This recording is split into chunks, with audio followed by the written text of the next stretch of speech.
할렐루야. 우리 함께 나눌 말씀 마가복음 10장 46절에서 52절까지 말씀입니다.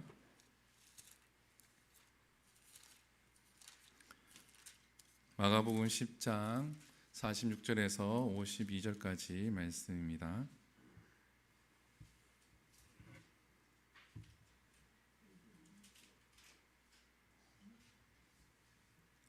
신약성경 73페이지에 있습니다. 마가복음 10장 46절에서 52절까지 말씀입니다.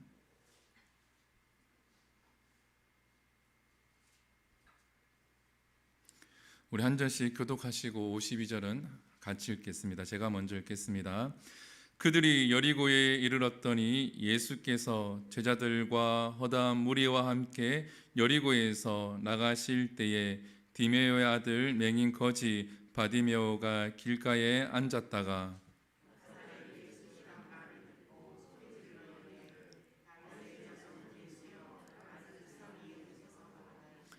많은 사람이 꾸짖어 잠잠하라 하되 그가 더욱 크게 소리 질러 이르되 다윗의 자손이여 나를 불쌍히 여기소서 하는지라.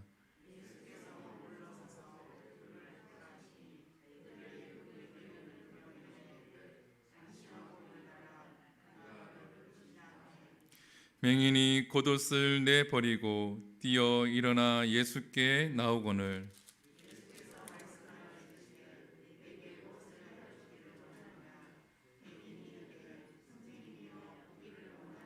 함께 읽겠습니다.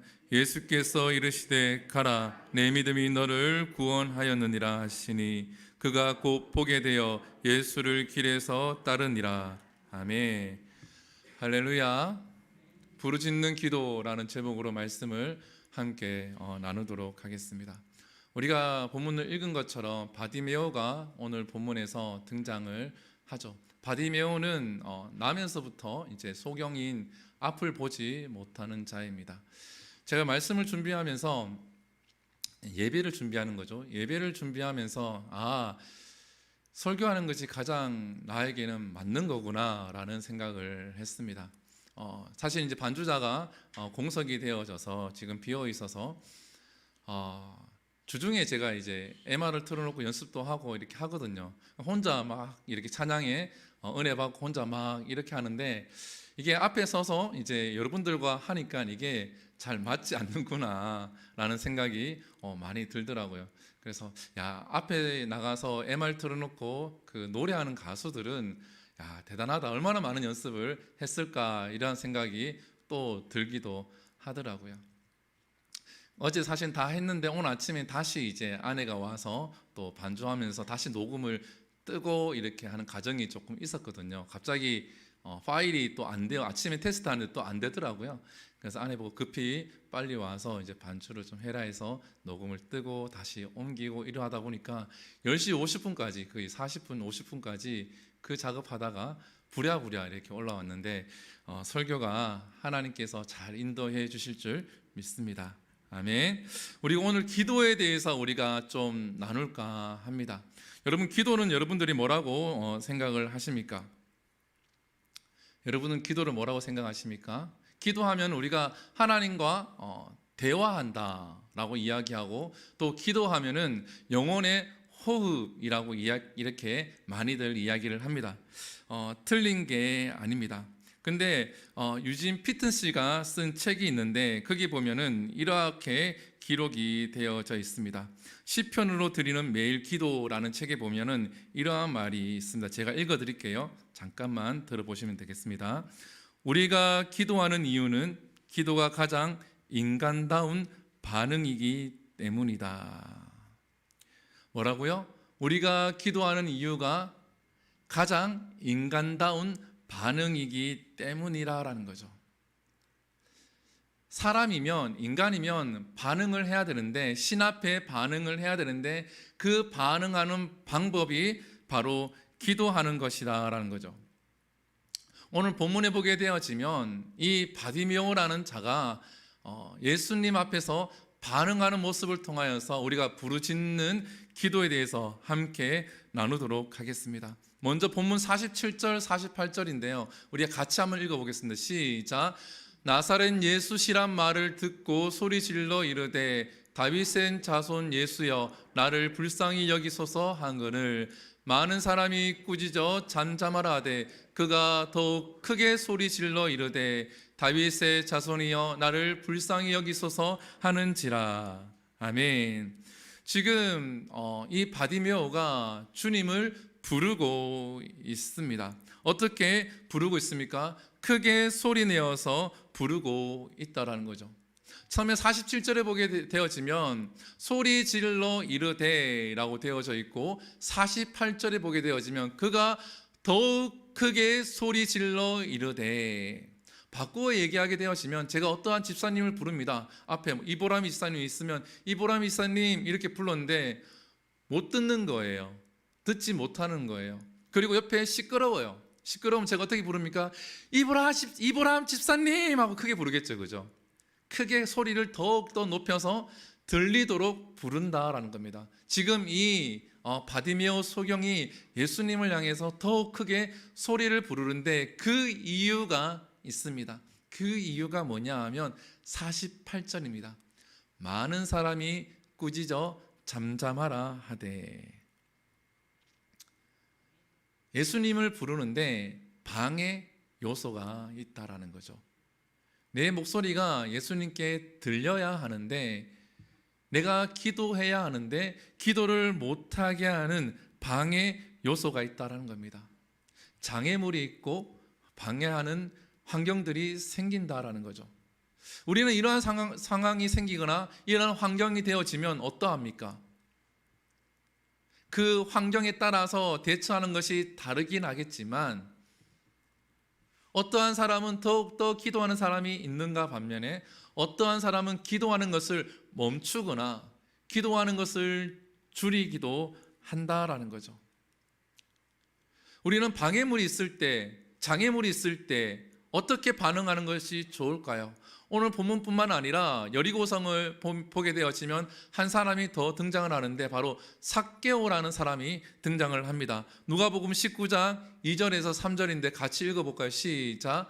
삭개오라는 이름하는 자가 있으니 세리장이요 또한 부자라.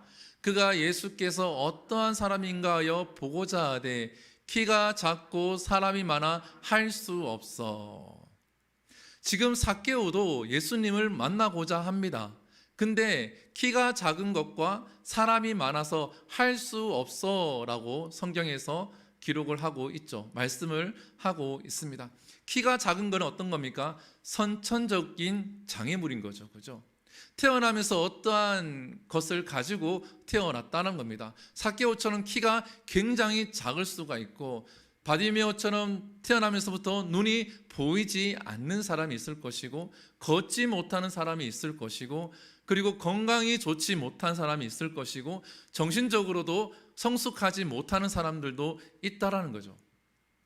이렇게 선천적으로 하나님 앞에 기도하거나 하나님 앞에 나아가는데 방해물, 장애물이 반드시 있다라는 겁니다.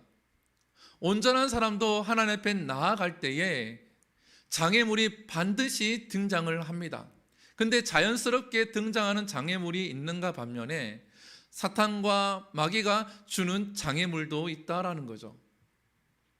우리가 은혜 받기 위해서, 하나님께 응답받기 위해서 기도하는 자리에 나아가려고 할 때에, 예배하는 자리에 나아가려고 할 때에 우리의 마음과 우리의 환경을 통하여서 장애물이 등장을 합니다. 이제 우리가 내일부터 특별 새벽 기도를 하잖아요. 그죠? 이렇게 저랑 계속 신앙생활 하신 분은 알겠지만 우리가 어떤 기도 날짜를 정해놓거나 이렇게 하지 않아요. 지난 봄에는, 우리가 여름에는 40일 작전 기도를 했었고, 그 전에는 일주일 작전 기도를 했었고, 이번에는 21일 작전 기도를 하거든요.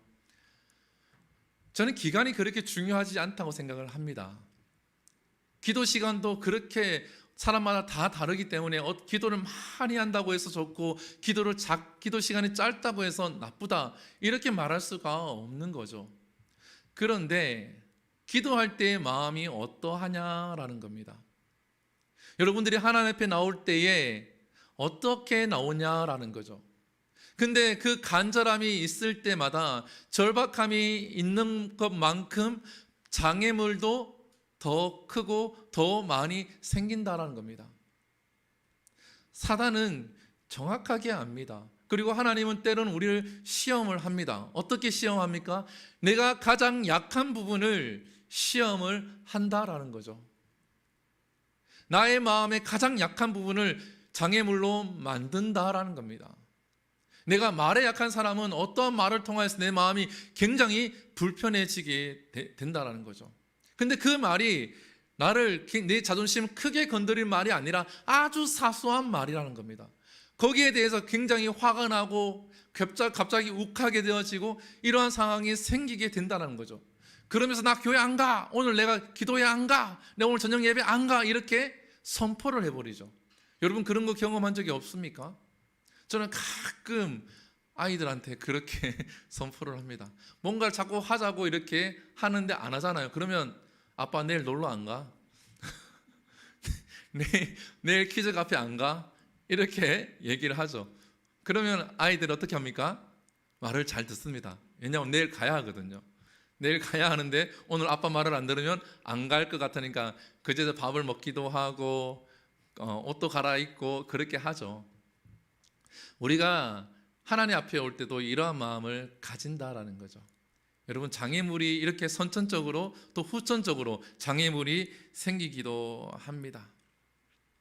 또 하나의 예를 들어볼까요? 마가복음 2장 4절입니다. 같이 읽어볼까요? 시작. 무리들 때문에 예수께로 데려갈 수 없으므로 그 계신 곳에 지붕을 뜯어 구멍을 내고 중풍병자가 누운 상을 달아내리니. 아멘. 예수님께 지금 중풍병자를 친구들이 메고 갑니다. 메고 가는데 예수님이 집에 있어요. 집에 있는 사람들이 너무 많으니까 이 환자를 메고 들어갈 수 없다라는 거죠. 환경적인 요소가 크게 작용을 합니다. 불가항력이라는 거죠. 근데 이들이 어떻게 합니까? 지붕에 구멍을 뚫고 중풍병 환자를 달아내리죠. 여러분도 이렇게 생각할 수도 있죠. 사람들이 많기 때문에 충분한 이유가 되어집니다. 뚫고 들어갈 수 없기 때문에 친구에게 이야기할 수 있죠. 야, 우리가 여기까지 왔는데 사람이 너무 많아. 갈 수가 없어. 너를 메고 저기 들어가는 거, 나 혼자 너를 메고 저기 들어가는 거 불가능해. 그냥 우리 여기서 기도하자. 그냥 여기 있자. 이렇게 그 환경에, 방해 장애물에 그냥 수긍하고 그냥 멈출 수도 있다는 겁니다. 아니면 이렇게 생각할 수도 있죠. 내가 지금 지붕을 뚫으면서 이렇게 생각하는 거죠. 내가 굳이 이렇게까지 해서, 내가 지금 이 지붕을 뚫어서 나중에 이 집 주인이 내게 청구하면 어떡하지? 이 지붕을 다시 고쳐달라고 하면 어떡하지? 이러한 생각을 할 수도 있다는 거죠. 하면서 이건 아닌 것 같은데 굳이 내가 이렇게까지. 여러분이라면 어떻겠습니까? 굳이 지붕을 뜯어가면서 친구를 달아내린다? 우리는 충분히 그렇게 생각할 수가 있다는 거죠. 근데 삭개오도 그렇고 이 중풍병 환자도 그렇고 어떻게 되어집니까? 삭개오는 예수님을 만나서 그의 인생이 완전히 바뀌게 되어집니다. 하나님 예수님으로부터 너도 아브라함의 자손이다. 내 집이 구원을 받았다라는 이야기를 듣게 되어집니다. 그리고 중풍병 환자는 어떻게 되어집니까? 그 친구들이 그 환경의 장애물을 넘어서 예수님 앞에 달아내었을 때에 그는 고침을 받게 되어지죠. 우리가 바디메오 그리고 삭개오 그리고 이 중풍병 환자의 친구들, 이들이 이 선천적인 환경이라든지 아니면 지금 있는 이 장애물을 뛰어넘어서 예수님께 나아갈 수 있는 이유가 무엇입니까? 그 이유는 바로 이들에게 절박함이 있었기 때문입니다.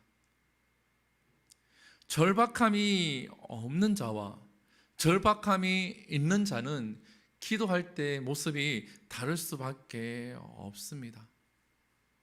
소리를 크게, 우리가 기도할 때 소리를 크게 내라는 얘기가 아니라 하나님, 우리가 아주 작은 소리를 하든 큰 소리를 하든 하나님은 다 들으시죠.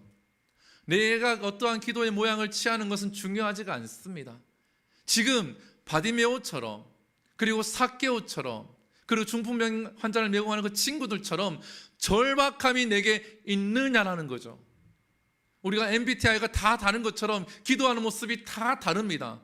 근데 그 기도하는 모습이 다 다른데 그 기도함에 절박함이 있냐라는 겁니다. 예수님을 더 큰 목소리로 부를 수 있는 그러한 절박함이 있냐라는 거죠. 누군가가 꾸짖고 누군가가 방해하고 누군가가 짓누르고 있는데, 환경이 짓누르고 있는데 그것을 이겨내면서까지 예수님의 이름을 부를 수 있는 절박함이 저와 여러분들에게 있냐라는 겁니다. 우리 이 절박함을 이야기하게 되면 고난, 그리고 고통, 이런 것을 이야기를 할 수가 있습니다. 근데 절박함이 이 고통과 고난을 통해서만 우리에게 생기는 것이 아닙니다. 여러분들, 고난이 있고 역경이 있고 문제가 풀리지 않아서 절박함이 생겨서 하나님 앞에 나와야 한다 그러면 여러분들은 매일 나와야 합니다. 여러분 매일 나오십니까? 매일 저의 얼굴을 보지 않으시잖아요, 그죠? 그러면 절박함이 어떻게 생길 수가 있습니까? 오늘 본문을 통해서 알 수 있는 부분은 뭐냐 하면 바로 객관성을 통해서 절박함이 생깁니다. 아, 목사님 이 말이 어렵습니다. 객관성을 통해서 절박함이 생긴다니요. 우리는 나 자신에게 관대합니다. 그죠? 다른 사람은 이러한 행동을 하거나 이러한 말을 하게 되어지면 안 되는데 내가 하게 되어지면 이 상황에는 어쩔 수 없었어. 그죠? 이렇게 얘기를 하죠. 그죠?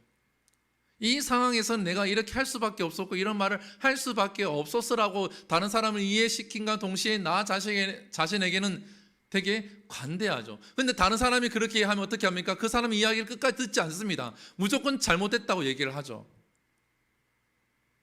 그게 객관성이라는 겁니다. 그 객관성을 다른 사람한테만 적용하는 것이 아니라 나 자신에게 적용을 해야 한다는 거죠. 우리 가정에게, 우리 교회에게 그 객관성을 적용하게 되어지면 우리는 절박함이 있을 수밖에 없다라는 겁니다.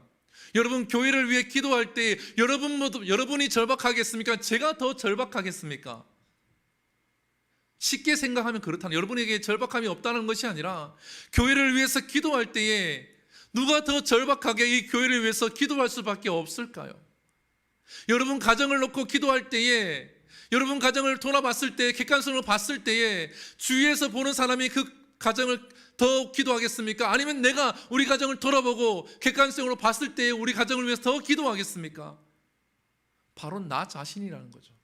그것을 나 자신에게 객관성을 적용을 하게 되어지면 하나님 앞에 우리가 절박함이 안 생길 수가 없다라는 겁니다. 이대로 나 자신을 두게 되어지면 그냥 평생 이대로 살아가든지 아니면 죄를 지으며 살아가든지 죽을 수밖에 없는 그러한 존재임을 내가 깨닫게 되어진다는 거죠. 말씀을 통해서 객관성을 나에게 적용을 해야 하는 겁니다. 다른 사람에게 적용하는 것이 아니라 내게 적용하게 되어지면 절박함이 생길 수밖에 없다라는 거죠. 하나님을 감동시킨 사람들의 기도라는 책이 있습니다. 하나님을 감동시킨 사람들의 기도. 거기에 보면 어떠한 한 내용이 등장을 합니다. 두 명의 남자가 등장을 하는데 이 두 명의 남자가 아주 오랜만에 만나게 되어집니다. 그래서 서로의 삶을 이야기를 합니다. 그러면서 한 친구가 그 친구한테 묻죠. 너는 요즘 어떻게 지내니? 라고 얘기했더니 나는 요즘 이렇게 지내. 그리고 너희 자녀들은 잘 있니? 이렇게 물었더니 그 친구가 얘기합니다. 말도 말하고 어렸을 때는 장난감을 사달라 그래서 장난감을 사주니까 이제는 커서 돈을 달라 그러고 이제는 커서 자동차를 사달라 그러고 이제는 커서 뭐를 사달라 그러고 자꾸 이야기한다는 거죠. 그 얘기를 하고 난 다음에 그 친구가 상대 친구한테 묻습니다. 너는 요즘 어때? 내 자녀는 잘 지내고 있어? 라고 얘기했더니 그래, 나는 이렇게 지내. 근데 나에게는 너처럼 요구할 수 있는 자녀가 없어. 2년 전에 교통사고로 먼저 죽었거든. 하늘나라로 갔거든. 저는 이 글을 보면서 이러한 생각이 듭니다. 절박함이 있는 자는 살아있는 자입니다. 하나님 앞에 요구하는 자는 심령이 살아있는 자입니다. 하나님 앞에 절박함을 가지고 기도하는 가정은 살아있는 가정이 되어지는 거죠. 절박함을 가지고 기도하는 곳은 살아있는 교회가 되어집니다. 죽은 가정, 죽은 심령, 죽은 교회는 절박함이 없습니다. 그냥 이대로 가면 되는 거죠. 그죠? 여러분들에게 죄송하지만 반주자를 제가 계속 안 세우는 것은 정말 죄송한 거지만 저에게는 유초등부도 중요하거든요. 그 예배가 중요하다는 겁니다. 아이들이 예배 드리기 때문에 중요하지 않기 때문에 아내를 무조건 데리고 와서 반주를 시킨다. 저에게는 절박함이 있거든요. 교회가 교회다워져야 되는데 여러분들 예배 드리는 이 예배 너무 소중하고 너무 귀한 예배가 맞습니다. 그렇기 때문에 이걸 채우기 위해서 애를 쓰는 것도 맞죠. 이 방법, 저 방법, 그리고 반주자를 기다리는 것도 하나의 방법 있지만 아내를 데리고 와서 앉혀놓고 예배 드리면 우리는 잘 예배를 드릴 수가 있죠. 그리고 목사님도 사모님도 충분히 이해를 하죠. 아유, 그리고 작년 예배에 반주자가 빵꾸 났는데 없는데 당연히 사모님 가서 해야 되지. 충분히 이해할 수가 있죠. 그렇게 현상을 유지하면서 그냥 가고 싶지는 않다라는 거죠. 우리가 드리는 예배도 소중하고 자녀들이 예배를 드리는 것도 소중하다라는 거죠. 예배에 대한 절박함, 하나님을 향한 그 절박함이 여러분들에게 있어야 할 줄 믿습니다. 이 바디메오에게는 그것이 있었다라는 거죠. 우리가 회복해야 될 건 뭐냐 하면 부르짖는 기도가 되기 위해서는 이 절박함이 회복이 되어져야 합니다. 객관적으로 나를 바라봐야 해요. 객관적으로 우리 가정을 바라봐야 합니다. 객관적으로 우리 교회를 바라봐야 합니다. 그럴 때에 우리에게 이 절박함이 회복이 되어지고 하나님 앞에 엎드려 기도할 수가 있는 거죠. 나오지 말라 그래도 나와서 기도를 하는 겁니다. 또 이 바디메오에게는 어떠한 일이 있었을까요? 이 바디메오 오늘 본문 50절에서 52절까지 본문입니다. 한번 같이 볼까요? 시작. 맹인이 겉옷을 내버리고 뛰어이느라 예수께 나오거늘 예수께서 말씀하여 이르시되 내게 무엇을 하여 주기를 원하느냐? 맹인이 이르되 선생님이여 보기를 원하나이다. 예수께서 이르시되 가라 내 믿음이 너를 구원하였느니라 하시니 그가 곧 보게 되어 예수를 길에서 따르니라. 아멘. 여기 보면 어떠한 것이 있습니까? 예수님께 나왔더니 예수님이 뭐라 그러죠? 내게 무엇을 하여 주기를 원하느냐? 이러한 음성이 여러분들에게 들리기를 원합니다. 이러한 음성이 여러분들에게 들리기를 축복합니다. 어제 저한테 동서 남자죠, 그죠? 남자 동서가 어제 전화가 왔어요. 이제 교사인데 자기 가르치는 제자들에게 하나님 교회에 다니는 애들이 많아서 형님 어떻게 하면 좋습니까? 이렇게 이제 이야기를 이렇게 좀 나누다가 이 동서가 자기도 하나님 음성을 좀 들어봤으면 좋겠다라고 얘기를 하더라고요. 그래서 그렇죠. 나도 들어본 적이 없는데 그러면서 이제 이런저런 얘기를 좀 나누었는데 내게 무엇을 하여 주기를 원하느냐? 이 말만 들어도 좋지 않습니까? 하나님께서 나에게 지금 김규대 너에게 내가 무엇을 하여 주기를 원하느냐? 여러분들에게 하나님이 지금 묻습니다. 내가 너에게 지금 무엇을 하여 주기를 원하느냐라고 물으시면 여러분들은 뭐라고 답하시겠습니까? 있습니까? 지금 당장 그러한 기도 제목이 있습니까? 아니면 요거를 하나님 물으시면 예 하나님 예수님 저에게 이거 해 주십시오 라고 바로 1초도 망설임 없이 이야기할 것이 있습니까? 어떤 것이 있습니까? 근데 이렇게 물었을 때에 이 바디메오가 무엇을 이야기합니까? 선생님이여 보기를 원하나이다. 우리가 어찌 보면은 맹인이기 때문에 보기를 원한다 이렇게 이야기하는 것이 당연하다라고 이야기할 수도 있고 생각할 수도 있습니다. 근데 우리가 지난번에 한번 나누었지만 사도행전 3장에 보게 되어지면 안전뱅이가 나온 성전 미문 앞에 있는 안전뱅이가 등장을 합니다.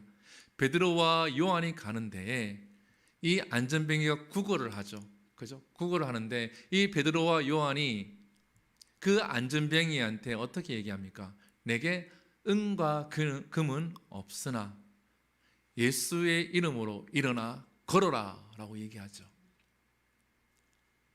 이 안전뱅이에게 지금 필요한 것은 걷는 것이 아니라 구걸을 하고 있기 때문에 한 끼를 하루를 살아갈 수 있는 그 돈이 필요하다는 거죠.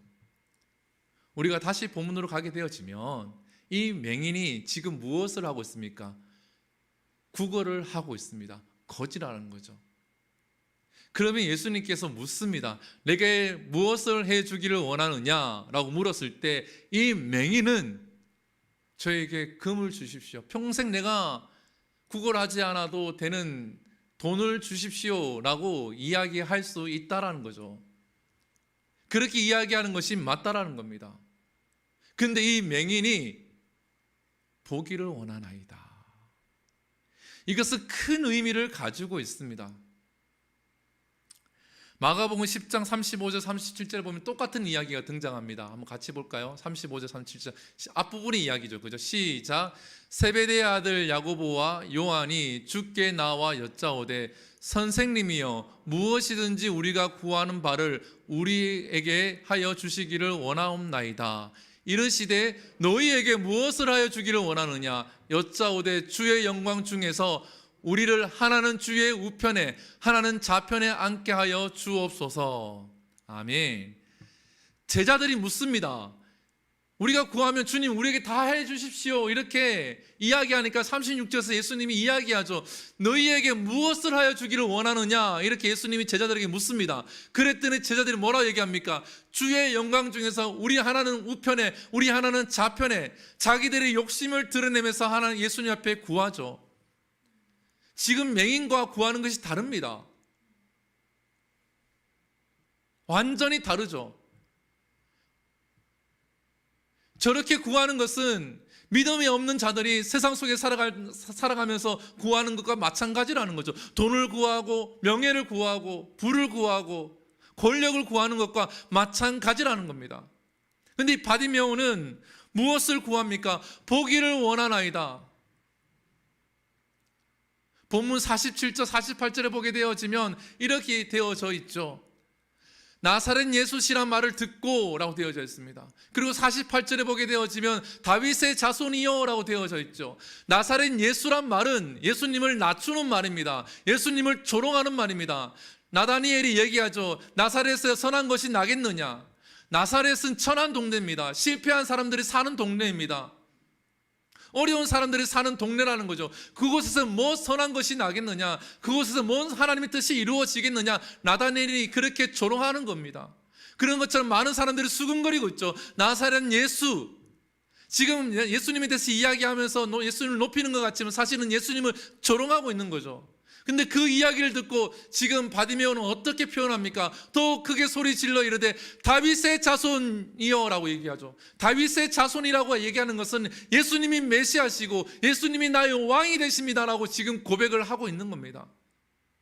세상 사람들은 교회를 조롱하고 있고 교회가 욕을 먹고 있고 나도 교회를 욕하는 것이 아니라 나에게는 하나님이, 나에게는 예수님이 메시아가 되어지고 구원자가 되어져야 된다는 거죠. 그럴 때 우리 간절하게 하나님 앞에 구할 수가 있는 겁니다. 그 하나님의 능력을 믿고 그 하나님의 힘을 믿고 우리 이 땅을 살아가면서 필요한 것을 구하는 것이 아니라 하나님 내가 보기를 원하나이다. 주님 내가 보기를 원하나이다.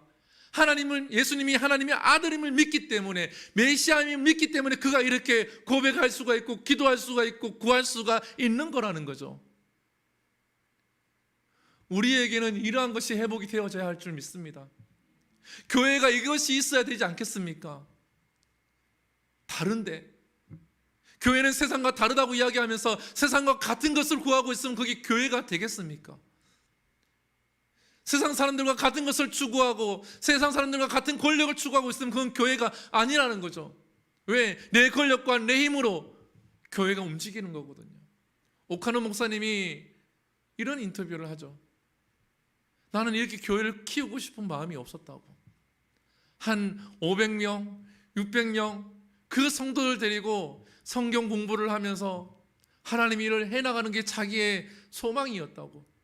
그런데 성도들이 많아지니까 자기 뜻대로 교회가 흘러가지 않는다는 거죠. 나는 하나님 앞에 이런 마음을 가지고 있고 이렇게 하나님을 섬기기 원하는데 교회가 커지니까, 교회에서 권력을 잡는 자들이 생기니까 자기가 하나님 앞에 기도하면서 자기가 하나님 앞에 응답받은 것을 가지고 해나가기를 원하는데 그렇게 되는 것이 쉽지 않다라는 거죠.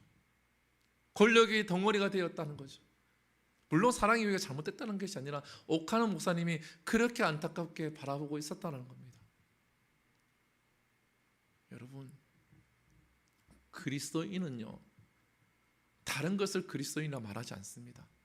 하나님이 나의 구주가 되어지고 예수님이 나의 메시아가 되어짐을 고백하는 것이 그리스도인임을 믿으시길 바랍니다. 아멘이십니까? 이것이 회복이 되어지면 우리는 이 바디메오처럼 하나님 앞에 부르짖을 수가 있다라는 거죠. 많은 그리스도인들이 이것을 잊어버리며 살아가고 있다라는 겁니다. 제임스 패커라는 목사님이 계십니다. 지금은 소천하고 안 계신데, 하나님을 아는 지식이란 책을 보게 되어지면 이러한 글이 있습니다. 제가 한번 읽어드릴게요. 어떤 이가 기독교를 제대로 이해하고 있는지를 판단하기를 원한다면 그가 하나님의 자녀이며 하나님은 그의 아버지가 되신다는 생각을 얼마나 중요하게 여기는지를 한번 살펴보라. 무엇을 이야기합니까? 그 사람이 기독교에 대해서, 그리스도에 대해서, 그리스도인에 대해서, 예수님에 대해서 제대로 이야기를 하고 있고 이해를 하고 있고 제대로 가치관을 가지고 있는지에 대해서 살펴보기를 원할 때는 내가 하나님의 자녀가 되고 그가 나의 아버지가 된다는 것에 대해서 이 가치관이 내 삶 속에서, 그 사람 삶 속에서 얼마나 큰 비중을 차지하고 있는지를 보라라는 거죠. 어떻게 볼 수 있습니까? 그 사람의 삶을 보면 알 수가 있습니다. 그 목사의 삶을 보면 알 수가 있는 겁니다. 그 성도의 삶을 보면 알 수가 있다는 거죠. 제가 과거에 앞에서 찬양을 인도를 하거나 앞에서 서서 앞에 나와서 일을 하는 임원들에게 늘 했던 말이 있습니다. 너희들이 앞에 서 있기 때문에, 너희들이 앞에서 뭔가를 인도하기 때문에 너희들이 믿음이 좋다라고 착각하지 말라고 제가 늘 이야기하고 가르칩니다. 그러면서 뭘 얘기하냐 그러면, 너희들이 지금 하나님의 능력을 믿고 너희가 하나님의 자녀가 됨을 날마다 고백하고 있는지를 돌아보라고 얘기를 합니다. 너희가 하루하루 살아갈 때, 월, 화, 수, 목, 금, 토 살아갈 때 내가 얼마나 그리스도인답게 살아가는지를 살펴보라는 거죠. 여러분들, 하나님을 사랑하십니까? 하나님을 사랑하게 되어지면 내 삶이 달라진다는 것을 반드시 알아야 합니다. 하나님을 좋아하고 사랑하는데 내 삶이 세상 사람과 다르지 않다. 그것은 아직 하나님을 덜 사랑하고 있고 하나님에 대해서 덜 깨닫고 있다라는 거죠. 여러분들 연애를 다 해보셨잖아요. 안 해보셨나요? 저는 27살 때 첫 연애를 했다고 말씀드렸죠. 그죠? 얼마나 재밌겠습니까? 그죠? 얼마나 재밌겠어요. 그죠? 한 3년, 4년을 이렇게 사귀었는데 늘 생각과 행동이 맞춰지는 거죠. 그죠? 언제 볼래?